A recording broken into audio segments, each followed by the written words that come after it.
A'udzubillahi minasyaitonirrajim. Bismillahirrahmanirrahim. Assalamualaikum warahmatullahi wabarakatuh. Kepada semua para penonton Malam Mistik Bro Fai. Dah lama kita tak bersua ya. Sejak Brother Fai balik daripada Sabah ni, selalu tak sihat lah. Bukanlah kerana apa, mungkin kerana cuaca yang tak menentu. Jadi Brother Fai dan isteri kena demam ya. Ini pun Brother Fai masih belum lagi 100% sihat. Nampak suara pun macam lain kan. Tapi apapun, perkongsian kisah seram tetap akan diteruskan. Baiklah, pada malam ini Brother Fai akan sambung lagi kisah Melati yang datangnya daripada karya Suri Nayang. Akan tetapi, sebelum itu, Brother Fai ingin mempromosikan e-book daripada karya Suri Nayang, iaitu antologi mistik Suri Nayang, 3 dalam 1 ya. 3 cerita ya dalam 1. Okey, dalam antologi mistik ini ada 3 cerita. Jadi e-book ini dijual dengan harga RM25 ya. Anda membayar kepada Suri Nayang RM25, anda akan dapat 3 cerita dalam e-book. Okey. Anda boleh menghubungi Suri Nayang melalui WhatsApp di nombor 014 757 7381. Okey, Brother Fai ulangi. WhatsApp di nombor 014 757 7381. Antologi mistik Suri Nayang. Baik saudara, kita kembali lagi di dalam kisah Melati. Dan kali ini adalah bahagian yang ketiga, iaitu bahagian yang terakhir.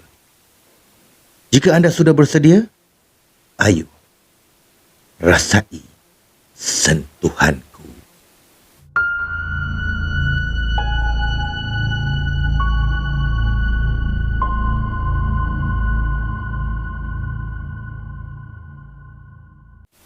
Puspa masih lagi menahan sabar. Hati menjadi sakit apabila dia mendengar permintaan dukun. Sedangkan Puspa sememangnya tak mahu mereka berkahwin.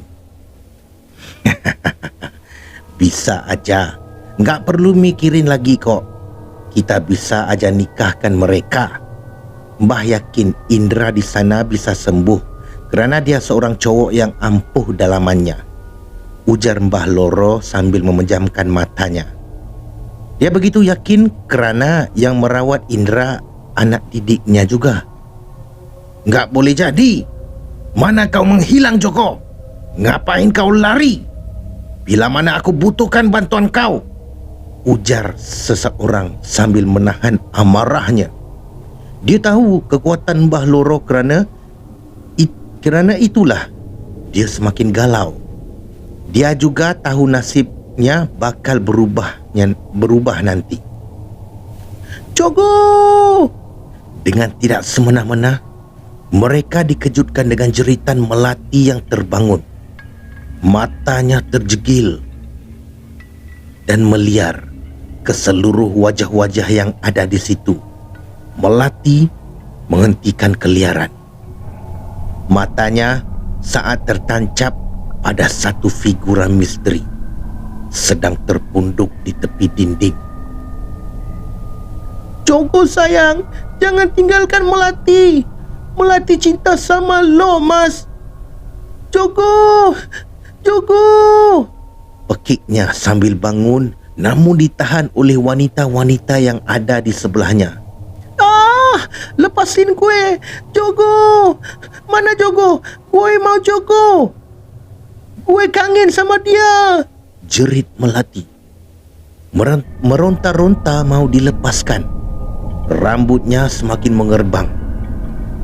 Puspa yang berpura-pura dalam ketakutan tanpa mereka semua sedari sedang mencalit sesuatu pada hujung tikar. Goblok! Ada orang mau bermain dengan kulo. Brengsek! Mbah Loro terus menepuk kedua belah telapak tangannya ke lantai sambil berteriak. Mulutnya terus berkumat kamit dengan mentera. Puspa terdiam. Tangan yang mencalit minyak pada tikar terus menggigil tanpa sebab. Liur terteguk tak kala Mbah Loro merenungnya tajam.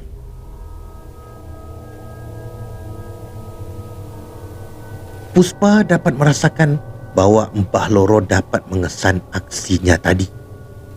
Manakala Pak Wijaya juga terus membaca potongan-potongan surah lazim. Yang lain memakukan diri, termasuk Wak Parjo, kepala desa. Keadaan yang tadinya tiada berangin kini berubah. Angin menderu masuk menyebabkan langsir dan tirai, termasuklah selendang serta rambut berterbangan. Sakit! Pekik Indra terus meronta-ronta. Ibu jarinya masih lagi dipicit kuat oleh dukun Dewi. Hampir saja dia diterajang oleh Indra yang kesurupan. Gue kata lo keluar! Lo yang keluar, setan! Jangan lo ganggu ini anak! Dia tak bersalah apapun pada tuanmu! Sanggah dukun Dawi menderam. Indra mengekek keseraman.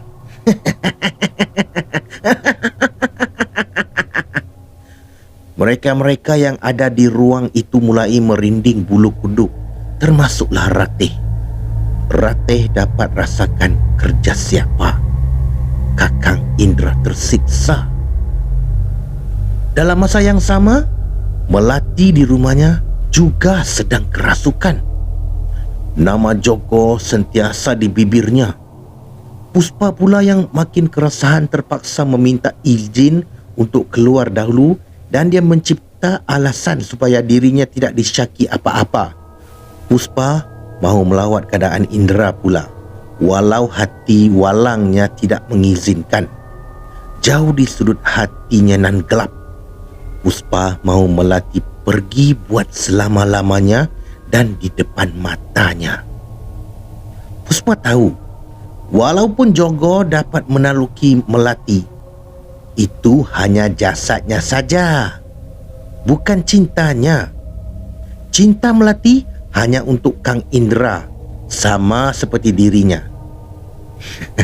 Nggak apa-apa kalau kali ini lo menang, Melati. Gue tidak kisah, kerana gue tahu bila tiba masanya nanti, gue pasti bisa dapatkan Mas Indra kembali. Ujarnya sambil menyimpulkan sebuah senyuman penuh makna ke arah tubuh Melati. Pekik Melati sebelum dia kembali. Berpeluh-peluh dukun wanita tua itu dibuatnya. Perlahan-lahan dia menarik sesuatu dari dalam kebaya ketatnya, lalu diangkat sama paras dengan wajahnya. Mulut mulai melafazkan mantra. Pak Wijaya pula masih lagi berzikir, bukan kerana dia tak yakin sama Mbah Loro, tetapi dia juga mahu bantuan dari atas sana. Jangan lu mikirin lagi, Wijaya. Mereka berdua perlu disatukan dengan segera. Indra di sana juga semakin sembuh. Gue pasti sialan itu pasti akan mengoncoknya kembali, tegas Mbah Loro sambil melalukan sesuatu di wajah Melati. Melati perlahan-lahan membuka kelopak matanya sambil dia menyebut nama Indra. Indra. Indra. Alhamdulillah. Pak Wijaya bersyukur Melati telah kembali seperti sedia kala. Dari jauh, Puspa terpaksa menahan hati melihat Melati sedang dipersiapkan dengan begitu indah. Melati sudah semakin pulih. Pada mulanya dia agak kaget mendengar permintaan Pak Wijaya dan bapa kepada Indra. Mana tidaknya, Sudahlah, dia sendiri pun tidak tahu apa terjadi pada dirinya itu. Sedar-sedar saja dia melihat dia sedang dikelilingi oleh beberapa orang dan seorang dukun. Begitu juga dengan Indra. Setelah mendapat pencerahan dari dukun Dawi, akhirnya dia juga bersetuju. Sememangnya sudah lama Indra mahu memperistrikan Melati, hanya masa sebagai kekangan. Indra juga tahu apa yang berlaku sebenarnya. Indra rebah selepas bergaduh dengan Jogo di pasar kampung. Sungguh Indra tidak menyangka sehingga begitu jauh sekali Jogo dalam mengejar kepuasan nafsu serakahnya sanggup bersekongkol dengan iblis laknatullah.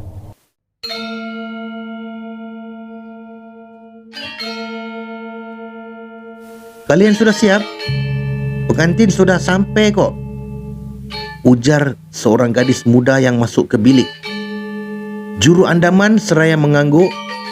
Melati kelihatan seperti seorang puteri Jawa cukup jelita sekali dalam sepersalinan pakaian pengantin Jawa.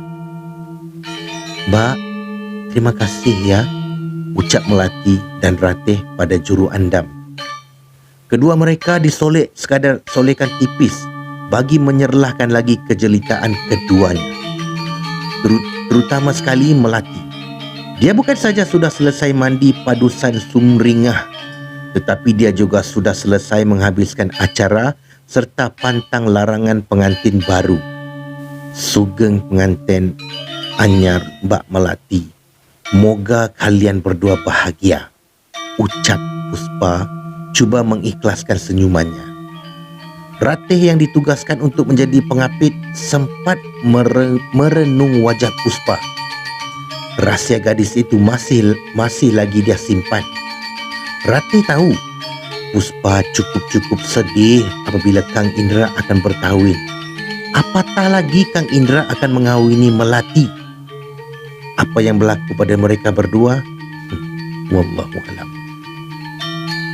Tempoh hari memang ada dalang lain selain Kang Jogo.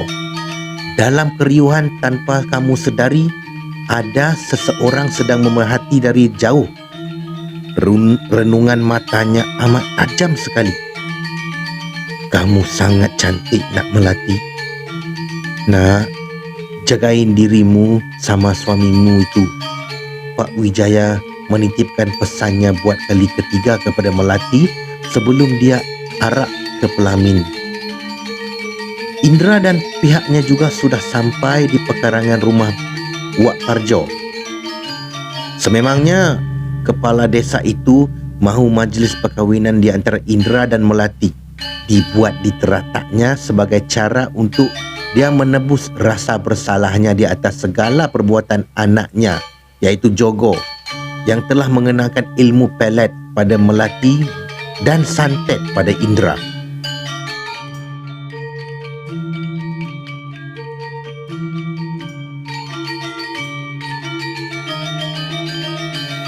Setelah kedua pasangan pengantin tersebut berada di pelaminan, upacara dimulai dengan tarian klasikal serta kuda kepang. Sebelum itu, doa serta acara pembersihan dilakukan dahulu bagi mengelak sebarang perkara yang tidak diingini. Semasa tarian kuda kepang, salah seorang daripada penari lelaki berkuda itu semakin lama semakin dekat. Dia menari dengan kerusi yang sedang diduduki oleh Melati.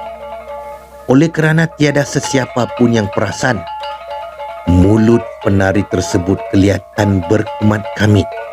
Jika dilihat dari sebalik hijab mata, ada asap hitam sedang menuju ke arah Melati. Dan asap hitam itu terus memasuki ke lubang telinga pengantin jelita itu. Indra tersenyum melihat telata si penari yang sedang menghulurkan sekuntum mawar merah pada Melati.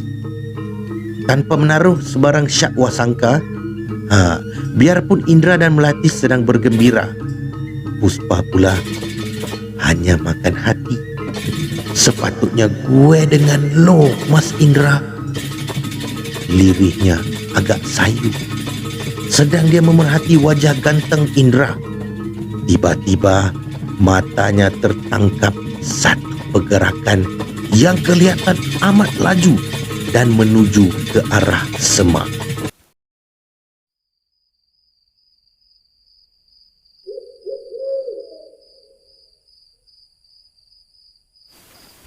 Purnama kelihatan bersinar terang pada malam itu.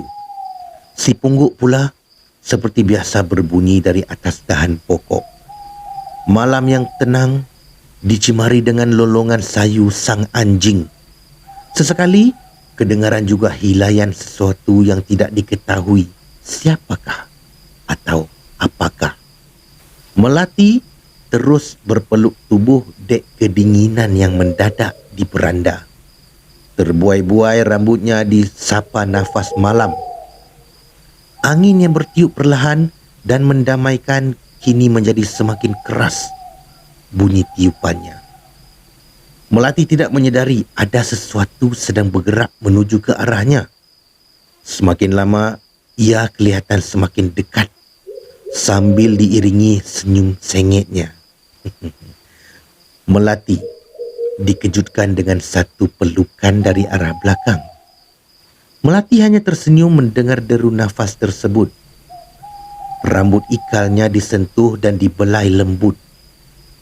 Melati terpejam apabila pagutan bibir lelaki itu singgah di leher belakangnya. Dalam masa yang sama, Kang Indra, ngapain tak masuk lagi? Kasihan sama Mbak Melati. Sempat lagi Rati menyindir di saat lelaki kacak itu baru tiba di ruang tersebut. Indra juga tersenyum. Geli hatinya mendengar lelucon adiknya itu. Baru saja Indra ingin memberikan kejutan pada istrinya Melati, tiba-tiba tunakan matanya terjatuh dan tertumpu pada sesuatu. Melati pula sudah pulas tidurnya dan langsung tidak menyedari kehadiran Indra. Lelaki itu menapak dengan seperlahan mungkin untuk melihat apakah benda tersebut dengan lebih jelas lagi. Indra.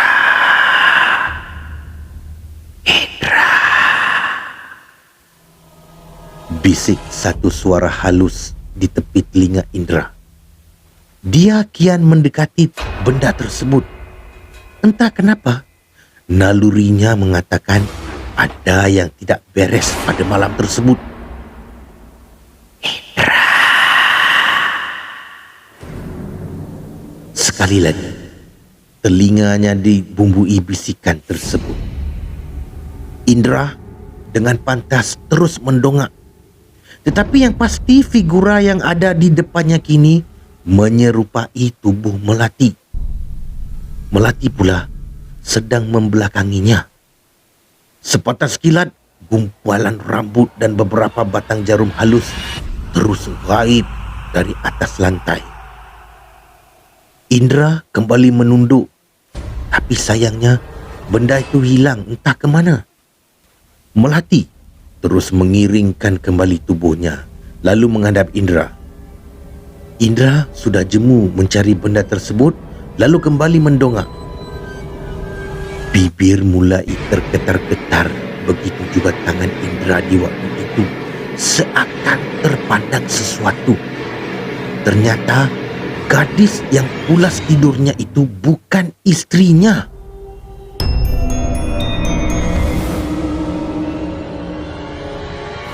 Tetapi satu figura yang amat menakutkan. Indra mengangkat tangan lalu perlahan-lahan mendekati wajah yang hampir separuh muka luruh berdarah-darah itu. Indra tetap mau menyentuhnya walaupun dia geli. Mata terus terbuka dan tiada beranak mata.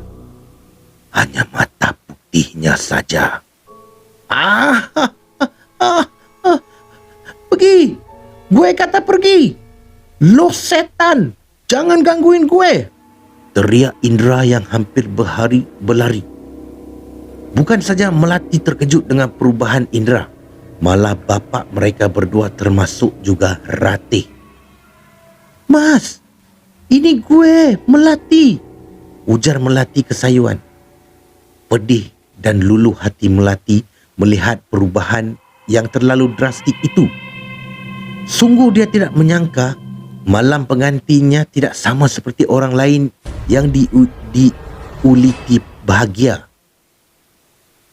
"Tega kau, Mas, buat Melati begini. Apa salah Melati lo, Mas? Jika Melati ada buat salah pada Mas, ampunkan Melati, Mas.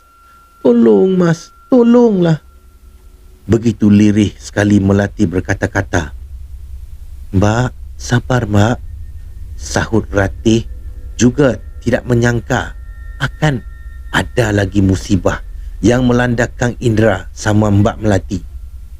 Entah kenapa, jauh di sudut sanubarinya, Ratih dapat meneka siapa dalang pada geruh yang sedang melanda pasangan yang baru sehari menjadi suami isteri itu. "Ah!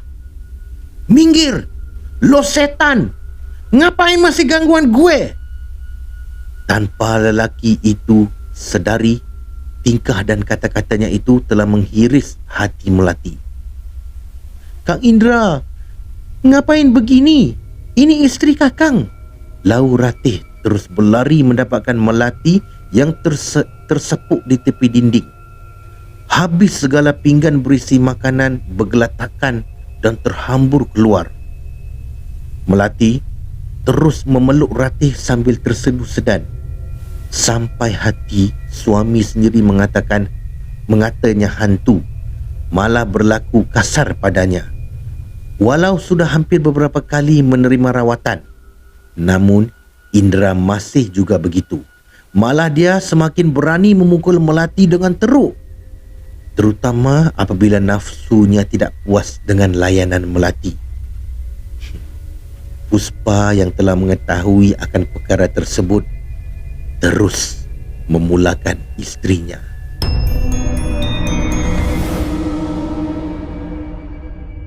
"Melati, Melati, aku tahu lo tidak bahagia," ujar satu suara gaib di telinga Melati. Melati yang sememangnya masih berada di alam mimpi terus terjaga dan matanya meliar. Lihat di sebelah, seperti biasa, tidak ditemani oleh Indra. Berkerut dahinya menahan sakit ketika mahu bangun dari katilnya. Wajah Melati sudah tidak sejelita dahulu. Lebam di sana sini, mata sembab, bibir pucat kekeringan. Dirinya menjadi tidak terurus lagi. Melati terus menangis tanpa sebab dengan menekuk mukanya. Sungguh dia sakit diseksa sang suami. Baru kini dia mengerti kenapa Pak Wijaya agak berat mahu melepaskan ke tangan Indra Gunawan. Rupa-rupanya hati tua Pak Wijaya sudah lama menafsir perilaku sebenar Indra.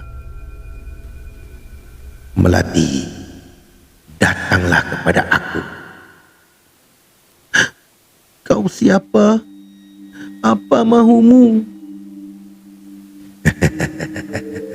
"Enggak perlu khawatir. Hanya aku saja yang dapat menyelamatkan dirimu," tegas suara itu lagi. "Bagaimana bisa ketemu denganmu?" Akhirnya Melati terpengaruh juga dengan kata-kata pujukan suara misteri itu. "Aku bisa bantumu untuk keluar dari neraka ini. Namun, aku butuhkan sesuatu darimu," ujar suara itu lagi. Nun, jauh di dalam hutan belantara, seorang lelaki masih lagi berbual dengan melihat ke dalam dupa yang berasap-asap tersebut.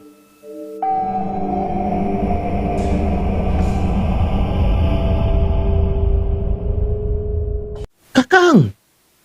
pekik Ratih terlepas dulang dari penggangannya. Manakala Puspa yang kini dalam dakapan Indra tersenyum mengejek.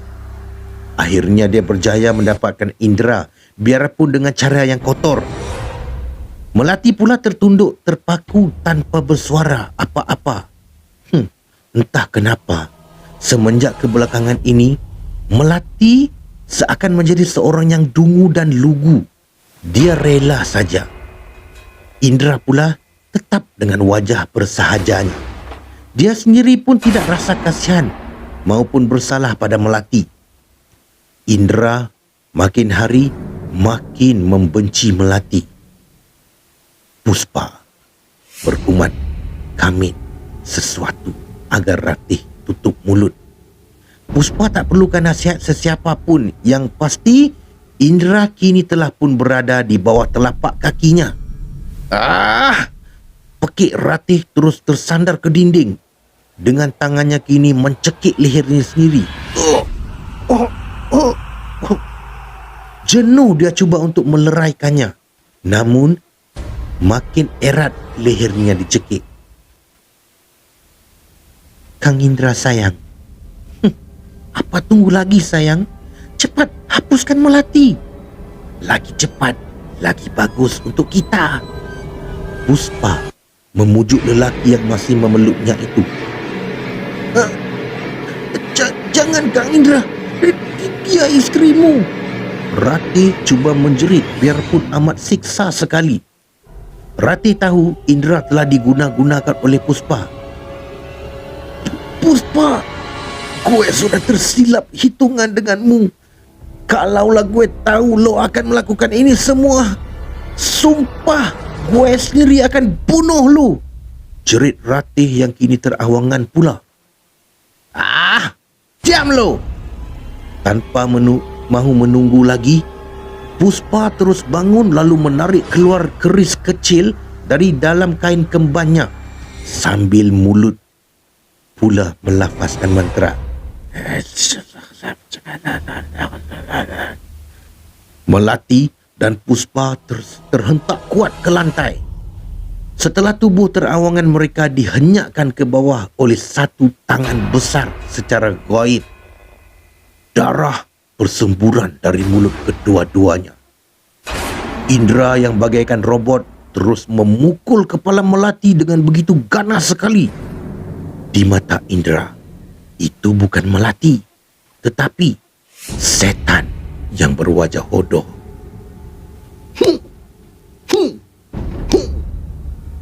Bunuh dia sayang. Aku isterimu. Melati, bukankah gue sudah bilang dahulu, gue pasti akan dapatkan Indra juga cintanya? Sindir Puspa sambil kakinya melenyek-lenyek wajah hancur Melati. Indra hanya mematungkan dirinya, manakala Ratih pula sudah tidak bernafas lagi. Apa tunggu lagi? Ayo, cepat habisin dia. Goblok. Cemu Puspa tersenyum mengejek pada Indra. Indra kini tidak ubah, seperti kadamnya saja.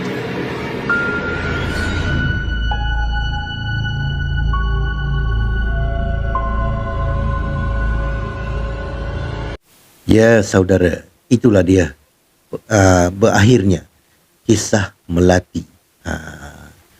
Jadi ini adalah salah satu daripada hasil karya dari Surinayang, ya. Apapun terima kasih Surinayang kerana telah mengizinkan Brother Fai untuk kongsikan kisah ini. Brother Fai ingin memohon maaf kepada anda semua kerana suara agak tidak berapa sihat, ya. Sebenarnya Brother Fai masih lagi belum 100% sihat, ya. Dan jangan lupa, ya, seperti Brother Fai katakan tadi, promosi e-book antologi mistik daripada karya Surinayang, 3 cerita bersamaan dengan RM25, dan anda boleh menghubungi Surinayang dengan WhatsApp beliau di nombor 014 757 7381. Brother Fai ulangi, ya. 014 757 7381. Antologi mistik Surinaya. Baiklah saudara, sampai di sini sajalah perkongsian pada malam ini. Terima kasih kepada anda yang menonton kisah ini. Jangan lupa subscribe, tekan butang loceng, komen dan share. Kerana subscribe itu gratis. Kita jumpa lagi di hari yang lain. Sekian. Peace. No war.